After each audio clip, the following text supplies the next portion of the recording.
What's going on? Another tier list. Today we are doing Invincible characters after Season 3 based on how well they are written. So characters who are written really well, they're going to be an S tier. Characters who are kind of buns, they're going to be down an F.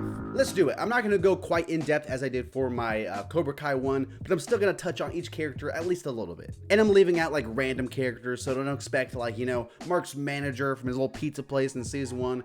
Not like that. First up, we have Angstrom Levy. Angstrom Levy, pretty solid villain. I don't completely buy his motivation as far as like the dude's so locked in on being evil to Mark, on just destroying the guy's life, especially for how convinced he was of like, you know, saving the world, being this absolute force of good, you know, when we were first introduced to him. But if we're just talking villains in the show, he is one of the more interesting ones. He's incredibly intimidating, and the dude's smart. He's a very good foe for Mark. I'm gonna put Angstrom Levy. I feel pretty good putting him in B. Up next, we have Paul. Good old Paul. Paul is dating Debbie. Paul, I know I said like I'm not really doing side characters, but Paul's been in a few episodes now, so I can include him. Still, we don't really know enough about Paul. I could see him getting pretty interesting as a character just based on his relationship with Debbie, Oliver, and Mark, but we'll see. For now, I'm gonna put him down in D. And then I also have Rick, who is what's his friend's name? William.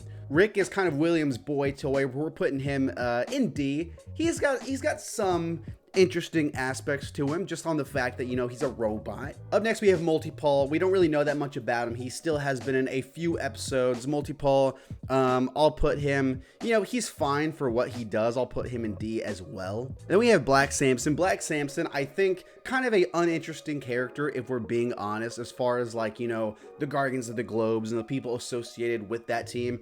Not one of the more interesting ones. In fact, I wouldn't even say he's as interesting as these three guys right here. I'm putting Black Samson in F. Not anything of note for him. Dude, Donald, underrated character for sure in the show.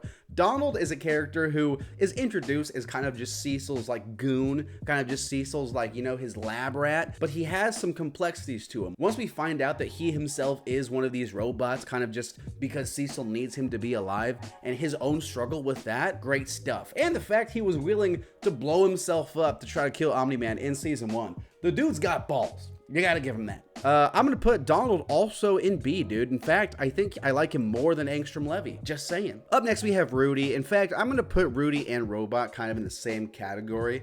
So I'm gonna get rid of Robot off this list. Rudy is a cool character. I like him. I like his, you know, his whole quest, his whole love story with Monster Girl and things like that. He's a good character. He's a really good character. I wouldn't say he's amazing though, but I always enjoy seeing him. I always like where the story takes him, and I think they could take him some interesting points later on. I feel like he is also another B character. He's probably better than Angstrom Levy. Is it an insane take to say Donald's a better character than Rudy? I might do it. F it, I'm doing it. I'm doing it. Just like Mark and Adam Eve. Hey yo. Okay, up next we have Shrinking Ray.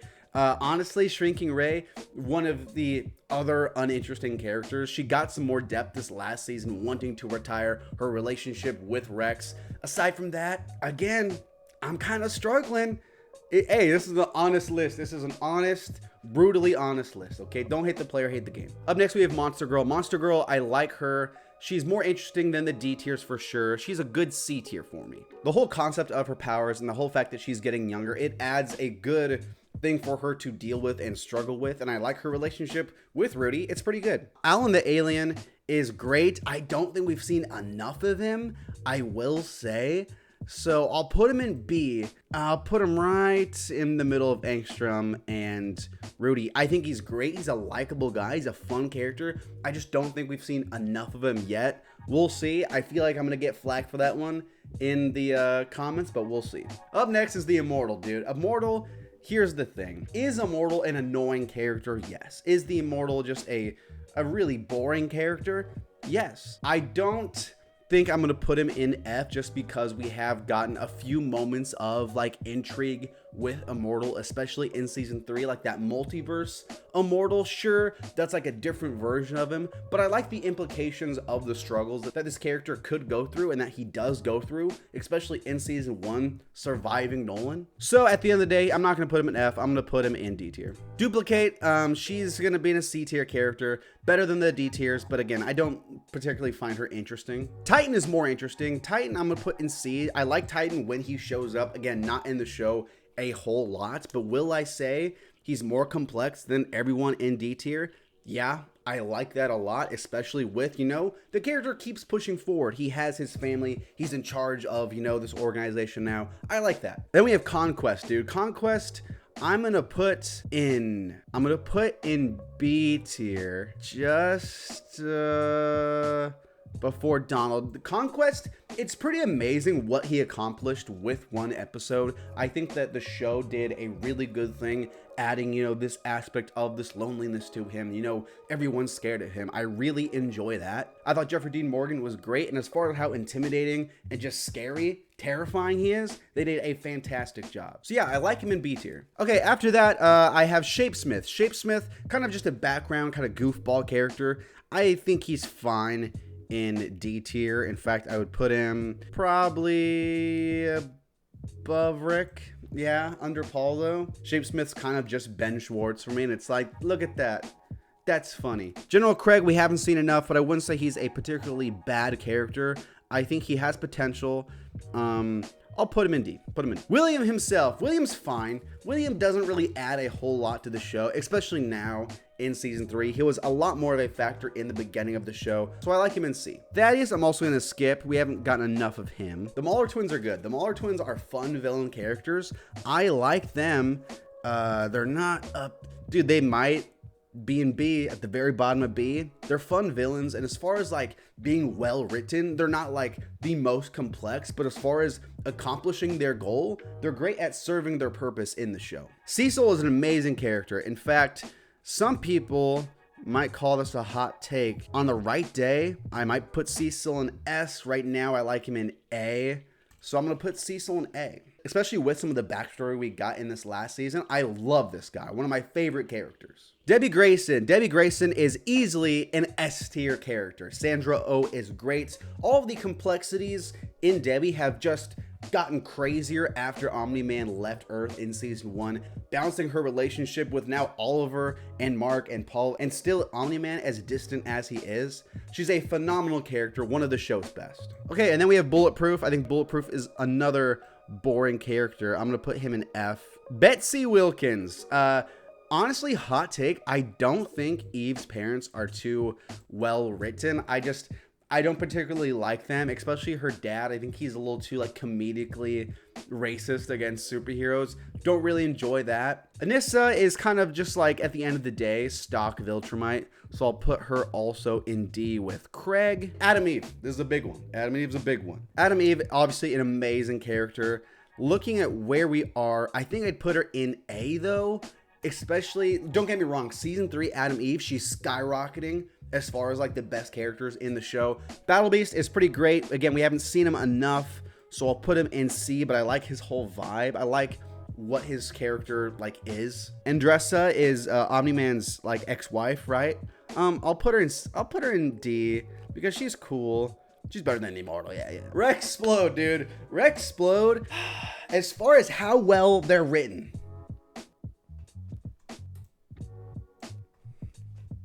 is that crazy? I don't think it is, because the guy starts off as a complete jerk, but the arc that he went on in the 3 seasons is incredible. It is probably one of the show's best. It's so good. The performance is great in season 3. Amazing character. I love this guy. Moving on to Isotope. Isotope's bad. F tier. So is Doc Seismic. He's not nearly as fun of a villain as, like the Mauler twins. I don't know, dude. Is he better than Anissa and Craig, even though he's been in more episodes? I don't think so. F tier, I'm not really sorting. It's kind of just like, whoever is down there. Let's move a little quicker. Damien Darkblood. He's a fine character. I'll put him in D. Wish he was in the show more, and I think he is going to be in the show more. Spoilers for season 4. Art Rosenbaum's fine. And I'd say he's better than the D tier guys. Better than is art better than Battle Beast? It's crazy to even think about these two existing in the same show. I'll say sure, he's better than Battle Beast as of right now. Powerplex is a great character. I think Powerplex is great. Aaron Paul did fantastic. I like his motives. I like him in B tier. He's a good character. Amber, not a fun character. She's a little, Amber's not great. I just don't like Amber. I don't even feel like talking about her right now. I'll put her in D tier. I'll put her in C. Maybe she's not that bad, but for a character who is probably in the show the most, not the biggest fan of her character. She's definitely worse than Battle Beast. Let's go. Mr. Leo, not in the show enough. D tier. Oliver, good character, dude. I like Oliver a lot. But the whole entire show, putting him under Donald. Just saying, Donald supremacy, rise up. I'm gonna skip some of the other Guardians members because we don't really know them that well. Darkwing 2, he's fine. He's a fine character. I'll put it in C tier. D.A. Sinclair, also D tier. Not great in my opinion. Fightmaster and Dropkick, shout out to Sholito. I will put them, they're fine characters for what we got of them. I'll put them right there. Better than Immortal, down with Immortal. Bleh, bleh, bleh. Machine Head is a fun villain. I like Machine Head, not in the show a lot, but I've always had a good time with them. You know what I'm saying? Machine Head, we're gonna put in towards the higher end of D. Gonna skip some more of them, and I think that's the bulk of our list outside of the main two boys. Obviously we're gonna go with Omni-Man, Nolan Grayson first. Hear me out. Omni-Man in this show as of season 3 is a worse character than Adam Eve and Cecil. Season 3, we needed more. Season 4, I better get some more Omni-Man or I'm gonna freak out. I'm gonna lose my shit. Invincible obviously is the best character in the show. Steven Yeun is so good. It is like the lottery win of the century that we got Steven Yeun voicing this character. I love this character so much. If you look at where he was in season 1 in that first episode to the ending of season 3, it is as vast of a character change as you can get, but it's always felt natural. We've always felt like the events taking place in the story naturally shape the progression of this character to where it seems seamless, but it's always interesting. Every season giving Mark something new to explore and also make him more complex, more dynamic. I think he's an amazing character. He's by far, it's his show, the best character in the show. After that though, I feel pretty good. Thanks so much for watching. That's the video. Hit subscribe. New videos coming out all the time, and I'll talk to you later. Bye-bye.